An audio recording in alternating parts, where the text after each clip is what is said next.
ఈరోజు బ్యాటిల్ ఫీల్డ్లో ఒక ఆసక్తికరమైన అంశంకి సంబంధించి నేను మీకు ప్రత్యేక విశ్లేషణ అందించబోతున్నాను. ప్రధానంగా తెలుగుదేశం పార్టీలో కొందరు సీనియర్ల లెక్క తప్పిందా, తాజా సమీకరణాల కారణమా, లేదంటే ఆ సదరు నేతల స్వయం కృపరాధమా?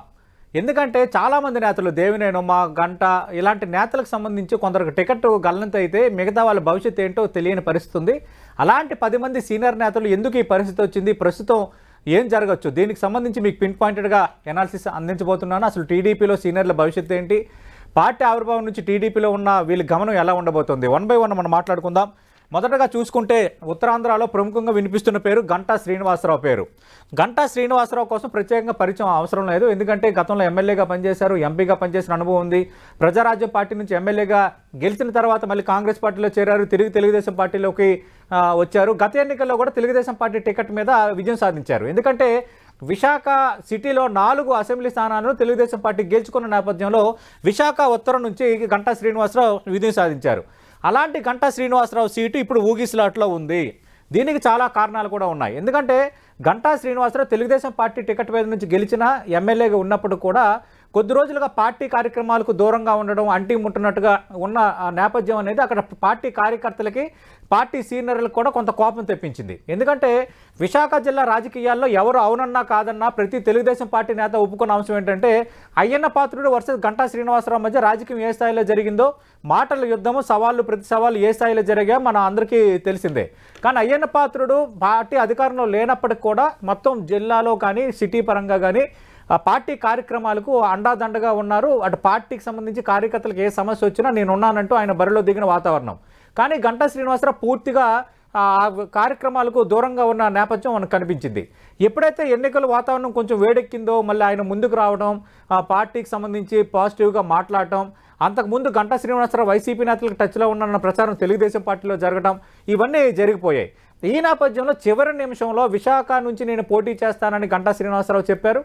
భీమిల టికెట్ కూడా అడిగారు. అయినా తెలుగుదేశం పార్టీ నుంచి నో సీట్ అని చాలా స్పష్టంగా చంద్రబాబు నాయుడు చెప్పిన నేపథ్యంలో విజయనగరం జిల్లా చీపురుపల్లి సీటును కేటాయించారు. చీపురుపల్లి వెళ్ళడానికి ఆయన ఆసక్తి చూపించడం లేదు. దీంతోనే ప్రస్తుతం గంటా శ్రీనివాసరావు సీటు ఊగిసలాట్లో ఉంది. నెక్స్ట్, చీపురుపల్లిపై గంటాకు విముఖత. చీపురుపల్లి అసెంబ్లీ స్థానం విజయనగరం జిల్లాలో ఉంది. చీపురుపల్లి చాలా కీలకమైన స్థానం. ఎందుకు? ప్రస్తుతం రాష్ట్ర మంత్రిగా ఉన్న ఉమ్మడి ఆంధ్రప్రదేశ్లో పీసీసీ అధ్యక్షుడిగా పనిచేసిన సీనియర్ నేత బొత్స సత్యనారాయణ అక్కడి నుంచి ప్రాతినిధ్యం వహిస్తున్నారు.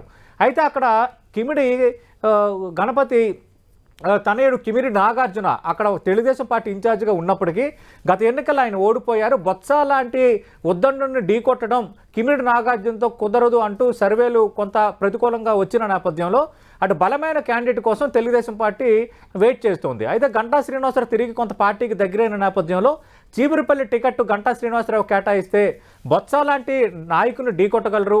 రెండోది, బొత్స సామాజిక వర్గం, గంటా శ్రీనివాసరావు సామాజిక వర్గం కాపు సామాజిక వర్గం కావటం. మూడోది, అటు ఆర్థిక పరమైన అంశాల పరంగా అంటే అర్ధబలం అంగబలంగా పరంగా కూడా కొంత ధీటుగా ఎదుర్కోగలరన్న అంచనా. వీటి నేపథ్యంలో చీపురుపల్లి నుంచి మీరు పోటీ చేయాలని చాలా స్పష్టంగా చంద్రబాబు నాయుడు చెప్పారు. కానీ నాకు చీపురుపల్లి వద్దు, ఇప్పటికీ నాకు భీమిలో అయితే ఇవ్వండి, లేదంటే విశాఖ సీట్లో ఒక స్థానం ఇవ్వాలని ఆయన కరాఖండిగా చెప్పిన నేపథ్యంలో చంద్రబాబు నాయుడు మాత్రం చీపురుపల్లి వెళ్ళమంటున్నారు. ఇంకా జిల్లా నేను మారను, విజయనగరం జిల్లా వెళ్తే నాకు రాజకీయ భవిష్యత్తు ఉండదు అన్న ఒక అంచనాలో గంటా శ్రీనివాసరావు ఆయన అనుచరులు ఉన్నారు. ఈ నేపథ్యంలో ఆయన విముఖత ప్రదర్శిస్తున్నారు. నెక్స్ట్, భీమిలి కోరుతున్న మాజీ మంత్రి. నేను ఇందాక చెప్పాను, భీమిలిలో గతంలో ఆయన విజయం సాధించిన నేపథ్యం ఈసారి భీమిలి సీటు తనకు కావాలని ఆయన చాలా స్పష్టంగా కోరుతున్నారు. అయితే భీమిలికి సంబంధించి ఆల్రెడీ జనసేన బలంగా పోరాడింది, తెలుగుదేశం పార్టీ బలంగా పోరాడిన నేపథ్యంలో ఈసారి భీమిలి సీటు గంటా శ్రీనివాసరావుకు ఇస్తే మంచిది కాదు, ఇన్ని రోజులు మీ పార్టీని నమ్ముకుని ఉన్నాము, పార్టీ కోసం కష్టపడితే చివరి నిమిషంలో ఆయన పార్టీకి దగ్గరయ్యి ఏ సీటు కావాలంటే ఆ సీటు మీరు ఇస్తారంటే ఎలా అంటూ తెలుగుదేశం పార్టీలోని కొందరు సీనియర్లు కొంత పాయింట్అవుట్ చేస్తున్న పరిస్థితి. రెండోది, ఇదే జిల్లా నుంచి సీనియర్ నేతగా ఉన్న బండారి సత్యనారాయణమూర్తికి పొత్తుల్లో భాగంగా పెందుర్తి టికెట్ గల్లంత అయిపోయింది. ఆయన తీవ్ర అసంతృప్తిగా ఉన్నారు. ఆయన టికెట్ రాకపోవడం పైన కింజరాపు రామ్మోహన్ నాయుడికి స్వయాన ఆయన మామ అవుతారు కాబట్టి కింజరాపు రామ్మోహన్ నాయుడు ఆగ్రహంగా ఉన్నారు, కింజరాపు అచ్చెన్నాయుడు ఆగ్రహంగా ఉన్నారు. ఇంతమంది ఆగ్రహానికి గురైన ఆ సీటుకి సంబంధించి చివరిలో గంటా భీమిలి అడిగి ఇస్తే అది మరింత గందరగోళానికి దారితీస్తుందన్న అంచనాలో చంద్రబాబు నాయుడు ఉన్న నేపథ్యంలో భీమిలి సీటు ఆయన కోరుతున్నా నో చెప్తున్నారు. నెక్స్ట్, చీపురుపల్లికి ఫిక్స్ కావాలని చంద్రబాబు చాలా కర్రైకండగా చెప్తున్నారు. కానీ గంటా శ్రీనివాసరావు మాత్రం ఇంకా ఏమీ తేల్చుకోవటం లేదు. కొంచెం అటు వెళ్తానన్నట్టుగా కొంత చెప్తున్నారు. రెండోది నాకు విశాఖ జిల్లా నుంచే పోటీ చేయాలని బహిరంగంగా చెప్పిన నేపథ్యంలో తెలుగుదేశం పార్టీ నేతలు కూడా ఏం అర్థం కావటం లేదు. నెక్స్ట్, 4.5 ఏళ్లుగా పార్టీకి దూరంగా ఉండటమే కారణమా అనేది ఇప్పుడు ప్రధానంగా చర్చ జరుగుతోంది. ఎందుకంటే అటు అయ్యన్న పాత్రుడు, బండారు సత్యనారాయణమూర్తి మిగతా నేతలతో పోల్చుకుంటే గంటా శ్రీనివాసరావు అంటీ ముట్టినట్టుగా వ్యవహరించారు. పార్టీ నేతలు కష్టకాలంలో ఉన్నప్పుడు, అలాగే పార్టీ కార్యకర్తలకు సంబంధించి ఇబ్బందులు ఎదురైనప్పుడు కూడా పార్టీ వైపు చూడలేదు. అలాంటి నేతకు ఆయన చెప్పిన ఆప్షనో లేదంటే ఆయన చూజ్ చేసుకున్న నియోజకవర్గాన్ని కేటాయించితే మాత్రం పరిస్థితులు బాగోవని ఇప్పటికే విశాఖ జిల్లాకు చెందిన సీనియర్ టీడీపీ నేతలు చంద్రబాబు నాయుడుకు అల్టిమేటం జారీ చేశారనేది పార్టీలో జరుగుతున్న చర్చ. ఈ కారణంతోనే ఆయనకు చీపురుపల్లి వెళ్లాలని చంద్రబాబు నాయుడు చెప్పడం, ఆయన వెళ్ళకపోతే ఇక మీ ఇష్టం అని ఒక సంకేతం ఇవ్వడం అనేది జరిగిందంటున్నారు. నెక్స్ట్, కార్యకర్తల్లోనూ గంటాపై భిన్నాభిప్రాయాలు ఉన్నాయి. నేను ఇందాక చెప్పినట్టుగా టీడీపీలో ఒక వర్గం గంటాని నచ్చటం లేదు, రెండో వర్గం గతంలో గంట ఎమ్మెల్యేగా ఉన్నప్పటికీ పార్టీలు అతీతంగా ఆయనతో పాటు నడుస్తున్న వర్గం మాత్రం గంటా శ్రీనివాసరావుకు విశాఖ జిల్లాలోనే టికెట్ ఇవ్వాలని కోరుతున్నారు. ఇక చీపురుపల్లి రమ్మని కోరుతున్న అక్కడ క్యాడర్ ఇక్కడ ఇంట్రెస్టింగ్గా ఉంది. చీపురుపల్లి నేను వెళ్ళనని గంటా శ్రీనివాసరావు అంటుంటే, చీపురుపల్లి మీరు రావాలి, బొత్స సత్యనారాయణ ఢీ కొట్టుకునే శక్తి సామర్థ్యాలు మీకు ఉన్నాయి, ఖచ్చితంగా మేము అండగా ఉంటాము, కష్టపడతామని అక్కడున్న నేతలు, అక్కడున్న క్యాడరు గంటా శ్రీనివాసరావు లాంటి లీడర్ని కోరుకుంటున్న పరిస్థితి ఇక్కడ విచిత్రంగా కనిపిస్తోంది. కానీ గంటా ఇంకా తేల్చలేకపోవడం పైన చంద్రబాబు నాయుడు కూడా ఆగ్రహంగా ఉన్నారంటున్నారు. ఎందుకంటే దాదాపు అభ్యర్థుల జాబితాలు ఖరారైపోయాయి. ఇంకా తెలుగుదేశం పార్టీకి సంబంధించి ఒక 7-8 స్థానాల్లోనే ఇంకా అభ్యర్థులు ప్రకటించాల్సి ఉంది. విజయనగరం ఎంపీకి సంబంధించి అభ్యర్థులు ప్రకటించాల్సి ఉన్న నేపథ్యంలో చీపురుపల్లికి సంబంధించి ఇంకా గంట స్పష్టత ఇవ్వకపోవడం అధినేత ఆగ్రహానికి కూడా కారణమైందంటున్నారు. చూద్దాం ఏం జరగబోతుందో. బొత్సాను ఢీకొట్టే సమర్థత గంటాకే ఉందన్న నమ్మకం అటు క్యాడర్లో ఉంది, అలాగే లీడర్ అయిన చంద్రబాబు నాయుడు దృష్టిలో కూడా ఉంది. కానీ గంటా అనుచరులు చెప్తున్న మాట ఏంటంటే, బొత్స సత్యనారాయణ అక్కడ చాలా బలమైన నేత, మనకి చాలా ఈక్వేషన్స్ కలిసి వచ్చిన బొత్సాను ఢీకొట్టలేము అన్న ఒక భావనలో గంటా శ్రీనివాసరావు ఉన్నారంటున్నారు. కానీ కొందరు నేతలు చెప్తుంది ఏంటంటే, అశోక్ గజపతిరాజు కొంత ఈ మధ్యకాలంలో కొంత యాక్టివ్గా లేరు. ఈ నేపథ్యంలో విజయనగరం జిల్లాలో తెలుగుదేశం పార్టీకి ఒక పెద్ద దిక్కు లేదు. గంటా శ్రీనివాసరావు కనుక చీపురుపల్లి నుంచి పోటీ చేస్తే, ఒకవేళ గెలిస్తే రేపొద్దున విజయనగరం జిల్లాకే పెద్ద దిక్కు అవుతారు, జిల్లా మొత్తం చక్రం తిప్పొచ్చన్న అంచనా కొందరు నేతల్లో ఉంది. మరి గంటా శ్రీనివాసరావు మాత్రం ఏమీ తేల్చుకోలేని వాతావరణంలో ఉన్నారు. విశాఖపట్నమే కావాలంటున్న పరిస్థితుల్లో గంటాకు సంబంధించి ఇంకా స్పష్టత లేదు. ఇలాగే తన పోటీపై అయోమయంలోనే మాజీ మంత్రి ఉన్నారు. ఇంకా ఒక కన్ఫ్యూజన్ స్టేటస్ కంటిన్యూ అవుతోంది. తెలుగుదేశం పార్టీలో కూడా ఒక కరాఖండిగా ఒక టైం లైన్ నిర్ణయించారంటున్నారు. 2-3 రోజుల్లో ఒక స్పష్టత ఇవ్వాలని కరాఖండిగా చెప్పారంటున్నారు. చూద్దాం ఏం జరగబోతుందో. అలాగే మనం నెక్స్ట్ మాట్లాడుకోబోయే కీలక నేత రఘురామకృష్ణరాజు. మరి రఘురామకృష్ణరాజు ఏంటి, తెలుగుదేశం పార్టీ సీనియర్లకు దక్కని విశ్లేషణలో మీరెందుకు చూపించారన్న ప్రశ్న మీకు అనుమానం రావచ్చు. కానీ రఘురామకృష్ణరాజు కోసం ఇక్కడ మనం మాట్లాడుకోవాలి. రఘురామకృష్ణరాజు గత ఎన్నికల్లో వైఎస్ఆర్ కాంగ్రెస్ పార్టీ ఎంపీగా విజయం సాధించారు. అయితే వైఎస్ఆర్ కాంగ్రెస్ పార్టీకి సంబంధించి ఎంపీగా విజయం సాధించిన ఆ పార్టీకి సంబంధించి కొంత పొరపచ్చాలు రావటం, ఆ పార్టీకి వ్యతిరేకంగా మాట్లాడటం, అది ఆ పార్టీకి సంబంధించి కొన్ని ఇబ్బందులు తలెత్తేలా చేయటం, ఈ పరిణామాల నేపథ్యంలో అనతికాలంలోనే ఆయన పార్టీకి డిస్కనెక్ట్ అయ్యారు. ఈ నేపథ్యంలో అటు వైఎస్ఆర్ కాంగ్రెస్ పార్టీ విధానాలపైన, అలాగే సీఎంపై వ్యక్తిగతంగా, వైఎస్ఆర్ కాంగ్రెస్ పార్టీ ప్రభుత్వ పనితీరుపైన, ఎంపీల పనితీరుపైన, సజ్జల రామకృష్ణారెడ్డి, విజయసాయిరెడ్డి ఇలాంటి నేతలపైన నేరుగా మాట్లాడిన పరిస్థితి రావడంతో కొంత గందరగోళానికి దారితీసింది. ఈ నేపథ్యంలో ఆయన కొంత తెలుగుదేశం పార్టీకి కొంత దగ్గర అవటం, అలాగే రఘురామకృష్ణరాజు చేసిన వ్యాఖ్యలు తెలుగుదేశం పార్టీకి, జనసేనకు ఒక అస్త్రంగా మారిన నేపథ్యం మనకి కనిపించాయి. ఈ నేపథ్యంలో మనం చూస్తే ఓవరాల్గా రఘురామకృష్ణరాజు వైసీపీపై తీవ్ర వ్యతిరేకత ఉన్న నేపథ్యంలో రఘురామకృష్ణరాజు అంశాలన్నీ కూడా తెలుగుదేశం పార్టీకి, జనసేనకు అనుకూలంగా ఉండడం, అనుకూలంగా వాళ్ళకి అస్త్రాలుగా మారడం అనేది వైఎస్ఆర్ కాంగ్రెస్ పార్టీ కూడా కొంత తలనొప్పిగా తయారైంది. అయితే ఈ కూటమి రాజకీయాల్లో భాగంగా రఘురామకృష్ణరాజుకు సంబంధించి ఆయన ఎప్పుడైతే ఈ తెలుగుదేశం పార్టీ, జనసేన అప్పటికి భారతీయ జనతా పార్టీతో పొత్తు కుదరలేదు, ఆ టైంలో కూడా ఖచ్చితంగా టీడీపీ నుంచి కానీ, జనసేన నుంచి కానీ నాకు టికెట్ కన్ఫర్మ్ అన్న అంచనాలను ఉన్నారు. నరసాపురం నుంచి నేను పోటీ చేస్తానన్న అంచనాలను ఉన్నారు. తాడేపల్లిగూడెంలో జరిగిన జెండా సభలో స్వయంగా కూటమి అభ్యర్థిని నేనే అంటూ చంద్రబాబు నాయుడు, పవన్ కళ్యాణ్ సమక్షంలోనే ఆయన అనౌన్స్ చేసేయడం అనేది అప్పుడు సంచలనంగా మారింది. అయితే తెలుగుదేశం పార్టీలో చేరుతారు, ఖచ్చితంగా తనకు టికెట్ వస్తుంది, నాకు టికెట్ చంద్రబాబు నాయుడు కాదన్నారని రఘురామకృష్ణరాజు చాలామంది దగ్గర మాట్లాడుకున్నారు. మరోవైపు జనసేన నుంచి కూడా ఛాన్స్ ఉండొచ్చేమన్న అంచనాల భాగంగా అటు పవన్ కళ్యాణ్, అల్లు అరవింద్ని, అలాగే చిరంజీవితో కూడా కొంత సత్సంబంధాలు ఉన్నాయి కాబట్టి ఆయన్ని కూడా కలిశారు. అది కూడా రాలేదు.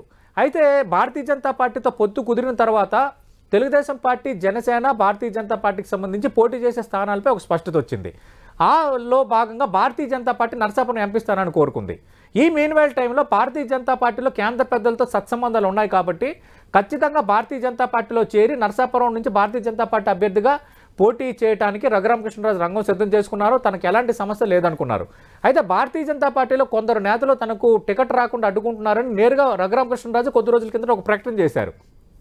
అంతకుమించి భారతీయ జనతా పార్టీలో చేరికపైన అభ్యంతరాలు వస్తున్నాయి కొందరు అన్నది మరో అంశం తెర ముందుకు వచ్చింది. అంటే ఒకటి టికెట్ రాకపోవడం అనేది ఒక ఎత్తు అయితే భారతీయ జనతా పార్టీలో అసలు రఘురామకృష్ణరాజును చేర్పించుకోవద్దని ఒక వర్గం ఢిల్లీ పెద్దల దగ్గర ఒత్తిడి తేవడం కూడా రఘురామకృష్ణరాజు చేరికే మొత్తం బ్రేక్ పడిందన్న చర్చ మొదలైంది. అయినప్పటికీ కూడా చివరికి ఖచ్చితంగా భారతీయ జనతా పార్టీ అధిష్టానం ఆశీస్సులు తనకు ఉంటాయి, నరసాపురం ఎంపీ స్థానంలో నాకు మించిన బలమైన క్యాండిడేట్ లేరన్న అంచనాలో రఘురామకృష్ణరాజు ఉన్నారు. కానీ ఆ ఆశలు గల్లంతైపోయాయి, అంచనాలు తలకిందులైపోయాయి. నరసాపురంకి సంబంధించి భూపతిరాజు శ్రీనివాసవరం అన్న క్యాండిడేట్ను భారతీయ జనతా పార్టీ అనౌన్స్ చేయడంతో ఇప్పుడు రఘురామకృష్ణరాజుకు ఎక్కడా టికెట్ లేని పరిస్థితి అయిపోయింది. అయితే తాజాగా అటు విజయనగరం ఎంపీగా పోటీ చేయడానికి తాను ఆసక్తి ప్రదర్శించిన విజయనగరం ఎంపీగా ఆయన పోటీ చేస్తే ఇక్కడ ఈక్వేషన్స్ కుదరవని విజయనగరం జిల్లా నేతలు దాన్ని నో అనడంతో ఇప్పుడు రఘురామకృష్ణరాజు భవిష్యత్తు ఏంటనే చర్చ బలంగా సాగుతోంది. అయితే పశ్చిమ గోదావరిలో ఏదో ఒక నియోజకవర్గాన్ని తెలుగుదేశం పార్టీ కేటాయించే అవకాశాలు ఉన్నాయని చర్చ జరుగుతుంది. కాబట్టి మరి కేటాయిస్తే కొంత ఆయన లైమ్లైట్లో ఉన్నట్టు, కేటాయించకపోతే మరి రఘురామకృష్ణరాజు పొలిటికల్ కెరీర్ ఏ విధంగా ఉండబోతుంది అనేది కొంత ఆసక్తి రేపుతోంది. నెక్స్ట్ మనం చూద్దాం కళా వెంకట్రావు. ఇంట్రెస్టింగ్ ఏంటంటే ఈ 10 మంది నేతల్లో ఉత్తరాంధ్రకు సంబంధించిన ఒక 3 నేతలు ఉండడం అనేది ఇక్కడ ఆసక్తికరమైన అంశం. ఉత్తరాంధ్రలో చాలా కీలక నేత కిమిడి కళా వెంకట్రావు. తెలుగుదేశం పార్టీ ఆవిర్భావం నుంచి తెలుగుదేశం పార్టీతోనే ఉన్నారు. అయితే మధ్యలో ప్రజారాజ్యం పార్టీ పెట్టడం, ఈయన కాపు సామాజిక వర్గానికి చెందిన నేత అవడంతో ప్రజారాజ్యం పార్టీలో చేరారు. అక్కడ కొద్ది రోజులే ఉన్నారు, మళ్ళీ వెంటనే ఆయన తెలుగుదేశం పార్టీలోకి వచ్చేశారు. తెలుగుదేశం పార్టీకి సంబంధించి చాలాసార్లు ఎమ్మెల్యేగా పనిచేశారు, అలాగే మంత్రిగా పనిచేశారు, ఏపీ టీడీపీ అధ్యక్షుడిగా పనిచేశారు. ఉత్తరాంధ్రలో తెలుగుదేశం పార్టీ అంటే వెంటనే గుర్తొచ్చే నేతల్లో కింజరాపు ఎర్రవనాయుడు, కింజరాపు అచ్చెన్నాయుడు, అలాగే బండారు సత్యనారాయణమూర్తి, అయ్యన్న పాత్రుడు, అలాగే కిమిడి కళా వెంకట్రావు. ఈ నేతలు ఎప్పటి నుంచో ఉత్తరాంధ్రలో ఆ 3 జిల్లాల్లో తెలుగుదేశం పార్టీకి ఒక పునాదుల్లాగా ఉన్నారు. అలాంటి నేతలు కిమిడి కళా వెంకట్రావు ఒకరు. కానీ ఈసారి మాత్రం కిమిడి కళా వెంకట్రావు టికెట్ అనేది ఒక సస్పెన్స్లో పడిపోయింది. ఆయన ప్రాతినిధ్యం వహిస్తున్న ఎచ్చర్ల అసెంబ్లీకి సంబంధించి భారతీయ జనతా పార్టీకి ఇవ్వడానికి పొత్తుల్లో భాగంగా దాదాపు తెలుగుదేశం పార్టీ ఫిక్స్ చేసిన వాతావరణం. అలాగే అటు ఎచ్చర్ల నుంచి ఆయన చాలా సందర్భాల్లో గెలిచిన పరిస్థితుల్లో ఖచ్చితంగా తనకు ఎచ్చర్ల టికెట్ తనకు కావాలని ఆయన కోరుకోవటం, ఎచ్చర్ల నుంచి ఆయన పోటీ చేస్తే గెలిచే వాతావరణం లేదు, సర్వేలు ప్రతికూలంగా ఉన్నాయని తెలుగుదేశం పార్టీ ఆయన అభ్యర్థిత్వంపై స్పష్టత ఇవ్వలేదు. ఈ మీన్వేల్ టైంలో విజయనగరం నుంచి అశోక్ గజపతిరాజు ఎంపీగా పోటీ చేస్తారు అనుకున్న చివరి నిమిషంలో ఆయన ఎంపీగా పోటీ చేయడానికి విముఖత ప్రదర్శించడంతో తూర్పు కాపు సామాజిక వర్గం నుంచి ఎవరో ఒకరికి టికెట్ ఇవ్వాలని చంద్రబాబు ఆలోచన చేస్తున్నారు. ఒకవేళ అదేమైనా కలిసి వస్తే కిమిడి కళా వెంకట్రావు విజయనగరం ఎంపీ అభ్యర్థి కావచ్చు. కాకపోతే ఆయన పరిస్థితి ఏంటనే చర్చ ఇప్పుడు జిల్లాలో ఎక్కడ చూసినా జరుగుతోంది. ఎందుకంటే కిమిడి కళా వెంకట్రావు కీలక నేత, తూర్పు కాపు సామాజిక వర్గానికి చెందిన నేత, కొంత ఆయన ఆ సామాజిక వర్గాన్ని ఇన్ఫ్లుయెన్స్ చేసే నేతల్లో ఒకరుగా చెప్పుకుంటారు. ఈ పరిస్థితుల్లో మరి కిమిడి కళా వెంకట్రావుని అకామిడేట్ చేయకపోతే పార్టీకి అది ఎఫెక్టివ్ అన్న అంచనాలోనే తెలుగుదేశం పార్టీ ఉందంటున్నారు. ఈ పరిస్థితుల్లో ఒకవేళ చీపురుపల్లికి సంబంధించి గంటా శ్రీనివాసరావుకు 2-3 రోజుల్లో చెప్పాలని స్పష్టత ఇచ్చిన నేపథ్యంలో ఒకవేళ గంట చీపురుపల్లి నుంచి పోటీ చేయడానికి ఆసక్తిత ప్రదర్శించకపోతే ఖచ్చితంగా కిమిడి కళా వెంకట్రావును చీపురుపల్లి నుంచి బరిలో దించితే ఎలా ఉంటుందన్న ఆలోచనలో కూడా చంద్రబాబు ఉన్నారంటున్నారు. అది కాకపోతే గజపతి నగరంకి సంబంధించి కొండా శ్రీనివాస్ అనే క్యాండిడేట్ ఇప్పటికీ అనౌన్స్ చేశారు. అయితే తాజాగా మళ్ళీ ఇప్పుడు వైఎస్ఆర్ కాంగ్రెస్ పార్టీ కానీ, తెలుగుదేశం పార్టీ కానీ, జనసేన కానీ కంటిన్యూగా సర్వేలు చేస్తూనే ఉన్నాయి. తెలుగుదేశం పార్టీ లేటెస్ట్ సర్వేలో కొండా శ్రీనివాస్ బలమైన క్యాండిడేట్ కాదు గజపతి నగరం నుంచి అంటూ కొన్ని ఫలితాలు వచ్చాయనేది తెలుగుదేశం పార్టీలో జరుగుతున్న చర్చ. ఈ నేపథ్యంలో గజపతి నగరం నుంచి కిమిడి కళా వెంకట్రావును బరిలో దించితే ఎలా ఉంటుంది? ఎందుకంటే కిమిడి కళా వెంకట్రావు ప్రాతినిధ్యం వహించిన నియోజకవర్గాలు అటు సరిహద్దుల పరంగా గజపతి నగరం అసెంబ్లీ నియోజకవర్గానికి ఆనుకుని ఉంటాయి కాబట్టి, అలాగే కిమిడి కళా వెంకట్రావు బంధువర్గం కూడా ఎక్కువగా గజపతి నగరం అసెంబ్లీ నియోజకవర్గ పరిధిలో ఉంది. కాపు సామాజిక వర్గం కూడా బలంగా ఉంటాయి, సుపరిచిత నేత కాబట్టి ఖచ్చితంగా అక్కడ కలిసి వస్తుందేమో అన్న అంచనాలో అటు తెలుగుదేశం పార్టీ ఉందంటున్నారు. ఒకవేళ ఇస్తే విజయనగరం ఎంపీ, లేదంటే చీపురుపల్లి, లేదంటే గజపతి నగరం. ఇవేమీ కాకపోతే మరి కిమిడి కళా వెంకట్రావు ఏం కాబోతున్నారు, భవిష్యత్తులో ఎలా ఉండబోతుంది? ఒకవేళ తెలుగుదేశం పార్టీ కూటమి ప్రభుత్వం వస్తే ఓకే, కూటమి ప్రభుత్వం రాకపోతే ఆయన భవిష్యత్తు ఏంటన్న ఒక చర్చ విజయనగరం జిల్లాలో ఎటు చూసినా జరుగుతోంది. ఇక నెక్స్ట్ మనం మాట్లాడుకోవాల్సిన మరో కీలక నేత, ఉమ్మడి కృష్ణా జిల్లాకు సంబంధించిన నేత ఆలపాటి రాజేంద్ర ప్రసాద్, అందరూ ఆలపాటి రాజా అంటారు. అయితే ఈయన తెనాలి ప్రాంతానికి చెందినవారు కాబట్టి అటు గుంటూరు జిల్లా, ఈ కృష్ణా జిల్లా ఈ రెండు రాజకీయాల్లో కూడా ఆయన చాలా కీలకంగా వ్యవహరించారు. తెలుగుదేశం పార్టీని చాలా లాయల్గా ఉన్న అతి కొద్ది మంది నేతల్లో ఆలపాటి రాజా ఒకరు. గతంలో విద్యాశాఖ మంత్రిగా పనిచేసిన అనుభవం ఉంది. అయితే ఈసారి తెనాలి టికెట్ ఆశించారు. అంటే ఆశించడంలో తప్పులేదు, ఎందుకంటే తెనాలి అనేది ఆయన సిట్టింగ్ స్థానం. కానీ ఈ పొత్తుల్లో భాగంగా జనసేనలో నెంబర్ 2గా ఉన్న నాదెండ్ల మనోహర్ గతంలో తెనాలి నుంచి విజయం సాధించారు. ఆయనది కూడా అదే నియోజకవర్గం. అందుకు ఇంకా నాదెండ్ల మనోహర్కు టికెట్ నో అనలేని పరిస్థితి అటు చంద్రబాబు నాయుడు కూడా ఉన్న నేపథ్యంలో ఈసారి ఆలపాటి రాజా భవిష్యత్తు ఏంటనే చర్చ అప్పటి నుంచే మొదలైంది. అయితే ఈ మీన్వైల్ టైంలో చాలా పరిణామాలు చోటు చేసుకున్నాయి. ఆ చోటు చేసుకున్న పరిణామాల పరంగా మనం చూస్తే ఆలపాటి రాజాకు తెనాలి కాకపోతే పెద్దకూరపాడు నియోజకవర్గం ఏమైనా కేటాయిస్తారు, లేదంటే పెనమలూరు సీట్ అయినా కేటాయిస్తారు, లేదంటే గుంటూరు వెస్ట్ అయినా కేటాయిస్తారన్న చర్చ బలంగా సాగింది. అయితే పెద్దకూరపాడుకు సంబంధించి ఆల్రెడీ భాష్యం ప్రవీణ్ను తెలుగుదేశం పార్టీ ఫస్ట్ లిస్టులోనే అనౌన్స్ చేసేసింది. అది పక్కకు పోయింది. ఇంకా గుంటూరు వెస్ట్కి క్లారిటీ వచ్చేసింది. ఇక పెనమలూరు, లేటెస్ట్గా పెనమలూరుకు సంబంధించి టీడీపీ ఇన్ఛార్జిగా ఉన్న మాజీ ఎమ్మెల్యే బోడే ప్రసాద్కు ఈసారి టికెట్ ఇవ్వరన్న చర్చ బలంగా సాగింది. అటు ఆ పార్టీ అధికార ప్రతినిధి రాష్ట్ర ప్రధాన కార్యదర్శి రామకృష్ణ ప్రసాద్ పేరు తెర ముందుకు వచ్చింది. అలాగే ఆలపాటి రాజా పేరు కూడా తెర ముందుకు వచ్చింది. ఖచ్చితంగా పెనమలూరు టికెట్ సాధించుకునే ప్రయత్నంలో ఆలపాటి రాజా విస్తృతంగా ప్రయత్నాలు చేశారు. అక్కడ ఒక ఇల్లు కూడా తీసుకుని గత వారం 10 రోజులుగా రాజకీయం మొదలుపెట్టారు. కానీ అనూహ్యంగా ఎవరికైతే టికెట్ రాదని చర్చ జరిగిందో ఆ బోడే ప్రసాద్కు చంద్రబాబు నాయుడు ఆశీస్సులు మళ్ళీ దక్కాయి. తిరిగి పెనమలూరు అభ్యర్థిగా బోడే ప్రసాద్ను కన్ఫర్మ్ చేసిన తర్వాత ఇప్పుడు ఆలపాటి రాజా పరిస్థితి క్వశ్చన్ మార్క్ అయిపోయింది. మరి ఆలపాటి రాజాని ఏ విధంగా అకామిడేట్ చేయబోతున్నారు? ఆయన కొంత అసంతృప్తిగా ఉన్నారంటున్నారు. పార్టీ మారతారని ప్రచారం జరిగినా చంద్రబాబు నాయుడు స్పష్టమైన హామీ ఇచ్చారు, రాబోతుంది మన ప్రభుత్వమే, నీకు సరైన ప్రాతినిధ్యం ఉంటుందని చెప్పారని ఆలపాటి రాజా అనుచరులు చెప్తున్నారు. ఒక రకంగా జిల్లాలో కీలకంగా వ్యవహరించిన ఆలపాటి రాజా లాంటి సీనియర్ నేత ఈసారి టికెట్ లేక తన భవిష్యత్తు ఏంటో తెలియని అయోమయ పరిస్థితులు కొట్టుమిట్టాడుతుండడం అనేది కొంత ఆసక్తికరమైన అంశం. ఇక కృష్ణా జిల్లాకు సంబంధించి చెప్పుకోదగ్గ మరో నేత దేవినేని ఉమ. ఇప్పుడు ఆలపాటి రాజా అయినా మొత్తం ఉమ్మడి ఆంధ్రప్రదేశ్ కానీ ఆంధ్రప్రదేశ్లో అన్ని జిల్లాలో అంతమంది ప్రజలకు తెలిసిన నేత అని అనుకోలేము, కొందరికి తెలుసు. కానీ దేవినేని ఉమ తెలుగుదేశం పార్టీ, వైఎస్ఆర్ కాంగ్రెస్ పార్టీ, రాష్ట్రంలో ప్రతి ఒక్కరికి తెలుసు. దేవినేని ఉమ అంటే తెలుగుదేశం పార్టీ, కృష్ణా జిల్లా విజయవాడ పాలిటిక్స్ అంటే దేవినేని ఉమ, గుర్తొచ్చే నేతల్లో ఆయన పేరు ఉంటుంది. అంత కీలకమైన నేత దేవినేని ఉమ. అయితే దేవినేని ఉమాకు సంబంధించి మనం ఆసక్తికరమైన అంశాలు మనకి చోటు చేసుకున్నాయి. ముందు నుంచి కూడా ఆయన పార్టీ ఆవిర్భావంలో చాలా కీలకంగా ఉన్నారు. 1999లో తొలిసారిగా ఎమ్మెల్యేగా ఎన్నికయ్యారు. అయితే డీలిమిటేషన్లో భాగంగా ఆయన ప్రాతినిధ్యం వహించుకుంటూ వచ్చిన నందిగామ నియోజకవర్గం ఎస్సీ రిజర్వ్డ్ అయిపోవడంతో ఆయన 2014 ఆ ఎన్నికల్లో మనం చూస్తే 2009, 2014 ఈ 2 ఎన్నికల్లో కూడా ఆయన మైలవరం నుంచి విజయం సాధించారు. అయితే ఈసారి ఏం జరిగింది?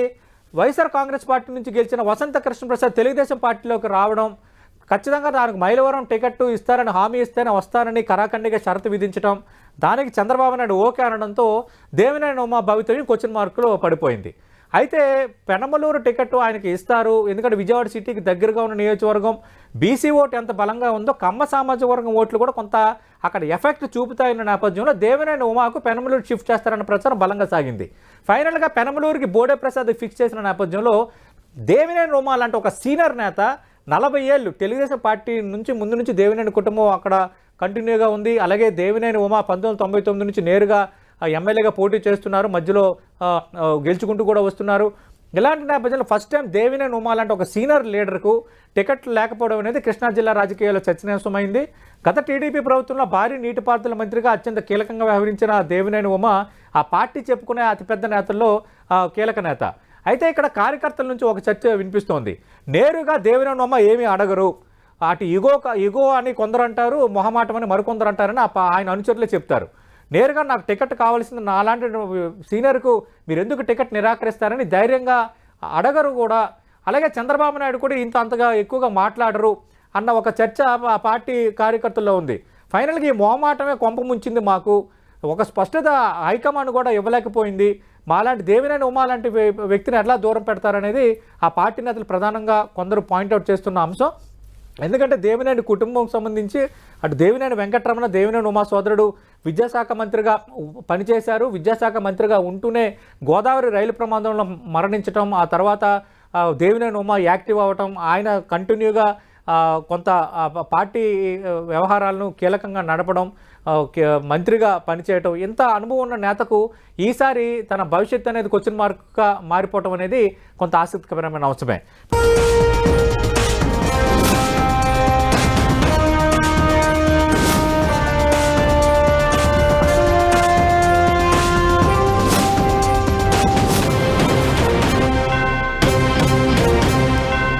బ్యాటిల్ ఫీల్డ్ తెలుగుదేశం పార్టీలో కాలం కలిసిరాని నేతలకు సంబంధించి టెంటివ్ అందిస్తున్న ప్రత్యేక విశ్లేషణ మీరు వాచ్ చేస్తున్నారు. ఇక రాయలసీమకు వెళ్దాం. రాయలసీమలో మనం చెప్పుకోదగ్గ కీలకమైన పేరు పరిటాల శ్రీరామ్. రాయలసీమలో తెలుగుదేశం అంటేనే గుర్తొచ్చే పేరు పరిటాల రవీంద్ర అలియాస్ పరిటాల రవి కుటుంబం. అయితే ధర్మవరం నుంచి గత ఎన్నికల్లో ఆయన పోటీ చేసి ఓటమి చెందారు. ధర్మవరం ఇన్ఛార్జిగా రాజకీయాలు నడుపుతున్నారు పరిటాల శ్రీరామ్. కానీ ఈసారి టికెట్ దక్కలేదు. ఈ పొత్తుల్లో భాగంగా ధర్మవరం అనేది భారతీయ జనతా పార్టీకి దాదాపు కేటాయించడం, ధర్మవరం నుంచి అభ్యర్థికి సంబంధించి దాదాపు భారతీయ జనతా పార్టీలో కూడా స్పష్టత వచ్చిందంటున్నారు. దీంతో పరిటాల శ్రీరామ్ ఏం చేయబోతున్నారు అనేది ఆసక్తి రేపుతోంది. రెండోది, పరిటాల శ్రీరామ్కు ప్రతిబంధకంగా మారిన మరో అంశం ఏంటంటే పరిటాల శ్రీరామ్ తల్లి మాజీ మంత్రి పరిటాల సునీతకు ఆమెకు ఆల్రెడీ రాప్తాడ్ నియోజకవర్గం సంబంధించి తెలుగుదేశం పార్టీ కేటాయించింది. ఈ పరిస్థితుల్లో ఈ పొత్తుల్లో భాగంగా భారతీయ జనతా పార్టీ రావడం, జనసేనతో పొత్తుల్లో భాగంగా కొన్ని సీట్లు వదులుకునే పరిస్థితుల్లో ధర్మవరం సీటు ఖచ్చితంగా మాకు కావాల్సిందని భారతీయ జనతా పార్టీ పట్టుబడిన నేపథ్యంలో ఈసారి ధర్మవరం నుంచి పరిటాల శ్రీరామ్ పోటీ చేయటం లేదు. మరి పరిటాల శ్రీరామ్ ఆ నియోజకవర్గంలో ఎంతవరకు కూటమి అభ్యర్థి విజయానికి సహకరిస్తారనేది ఆసక్తికరం. మరోవైపు రాప్తాడ్ నుంచి తల్లి పోటీ చేస్తున్నారు కాబట్టి మరి పరిటాల శ్రీరామ్ ఏం చేయబోతున్నారు భవిష్యత్తులో అనేది అత్యంత కీలకంగా కనిపిస్తోంది. అలాగే జేసీ పవన్ రెడ్డి, మన జేసీ పవన్ రెడ్డి కోసం మనం చెప్పుకోవాలి. గత ఎన్నికల్లో అనంతపురం ఎంపీ అభ్యర్థిగా జేసీ పవన్ కుమార్ రెడ్డి పోటీ చేశారు. జేసీ పవన్ కుమార్ రెడ్డి అంటే అనంతపురం జిల్లా అంటే గుర్తొచ్చే రాజకీయ నేతల్లో జేసీ బ్రదర్స్ ఒకరు. జేసీ ప్రభాకర్ రెడ్డి, జేసీ దివాకర్ రెడ్డి. జేసీ దివాకర్ రెడ్డి తనయుడు జేసీ పవన్ కుమార్ రెడ్డి. అయితే ఈసారి ఈక్వేషన్స్ మారిపోవడంతో మార్పులు చేర్పుల భాగంగా వైఎస్ఆర్ కాంగ్రెస్ పార్టీ బీసీ అభ్యర్థులను ఎక్కువగా ఎంపీ స్థానాలకు బరిలో దించడంతో తెలుగుదేశం పార్టీ కూడా కొంత అలర్ట్ అయింది. ఈ నేపథ్యంలో అనంతపురం ఎంపీ స్థానాన్ని బీసీకి ఇవ్వాలని చంద్రబాబు నిర్ణయించడంతో జేసీ పవన్ రెడ్డి రాజకీయ భవిష్యత్తు అనేది ఇప్పుడు క్వశ్చన్ మార్క్గా మారిపోయింది. అయితే జేసీ ప్రభాకర్ రెడ్డి తనయుడు జేసీ అస్మిత్ రెడ్డి గతంలో తాడిపత్రి నుంచి పోటీ చేసి ఓడిపోయారు. ఈసారి తాడిపత్రి టికెట్ ఆయన కేటాయించారు. అంటే ఒక రకంగా అనంతపురం జిల్లాలో ఒక తిరుగులేని ఆధిపత్యాన్ని చలాయించిన జేసీ ఫ్యామిలీకి సంబంధించి ఈసారి కేవలం తాడిపత్రి టికెట్ ఒకటి మాత్రమే తగ్గింది. ఒక రకంగా జేసీ బ్రదర్స్ అంటే ప్రభాకర్ రెడ్డి కానీ దివాకర్ రెడ్డి హవా కొంచెం తగ్గుతోంది, వాళ్ళ పట్టు కొంత సడలుతో ఉంది. ఇంకా ఫ్యూచర్ ఎలా ఉండబోతుంది అనేది ఏంటి అనేది అనంతపురం జిల్లాలో కూడా చర్చ జరుగుతోంది. Next SVSN Varma. పిఠాపురం సంబంధించిన శాసనసభ్యుడు అయినప్పుడు కూడా ఎస్వీఎస్ఎన్ వర్మ గత కొద్ది రోజులు ఎక్కువగా వార్తల్లో ఉన్నారు. ఎందుకంటే పిఠాపురంలో ఎవరు పోటీ చేసినా తాను పోటీ చేస్తానని అన్న నేపథ్యంలో పవన్ కళ్యాణ్ పోటీ చేస్తానని ప్రకటించడంతో ఆయన కొంత అసంతృప్తికి గురయ్యారు. చంద్రబాబు నాయుడు హామీ ఇచ్చారు, పవన్ విజయానికి కృషి చేస్తానని చెప్పారు. అయితే మళ్ళీ పవన్ కళ్యాణ్ అవసరమైతే నేను కాకినాడ ఎంపీగా కూడా పోటీ చేస్తానని మధ్యలో ఒక చిన్న వ్యాఖ్య చేయడంతో ఒకవేళ పవన్ కళ్యాణ్ కనుక ఎంపీగా పోటీ చేస్తే పిఠాపురం సీట్ నాదే అని మళ్ళీ వర్మ వార్తల్లోకి వచ్చారు. ఎందుకంటే 2014 ఎన్నికల్లో ఇండిపెండెంట్గా గెలిచిన వాతావరణం వర్మకు ఉంది.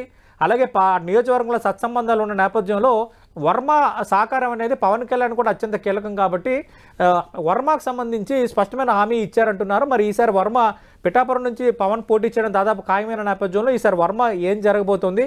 ఒకవేళ ప్రభుత్వం అధికారంలోకి వస్తే ఓకే, అధికారం రాకపోతే మరి వర్మ రాజకీయ భవిష్యత్తు ఏంటన్న చర్చ జిల్లాలోనూ తెలుగుదేశం పార్టీలో జరుగుతోంది. ఇక బండారు సత్యనారాయణమూర్తి, నేను స్టార్టింగ్లోనే మాట్లాడాను. ఉత్తరాంధ్రలో చెప్పుకోదగ్గ టీడీపీ నేతల్లో బండారు సత్యనారాయణమూర్తి ఒకరు. గతంలో మాజీ మంత్రిగా పనిచేశారు. కింజరాపు రామ్మోహన్ నాయుడు శ్రీకాకుళం ఎంపీకి స్వయాన మామవుతారు. అంటే బండారు సత్యనారాయణమూర్తి కుమార్తెనే రామ్మోహన్ నాయుడు చేసుకున్నారు. అలాగే కింజరాపు ఫ్యామిలీతో అటాచ్మెంట్ ఉంది. ఐసీఆర్ పొత్తుల్లో భాగంగా పెందుర్తి టికెట్ జనసేన కేటాయించిన నేపథ్యంలో బండారు సత్యనారాయణమూర్తి టికెట్ గల్లంతైపోయింది. ఆయన తీవ్ర అస్వస్థత కూడా గురయ్యారు. అయితే అక్కడ పంచకర్ల రమేష్ బాబుకు టికెట్ ఇవ్వడం పైన ఆయన కూడా అసంతృప్తిగా ఉన్నారు.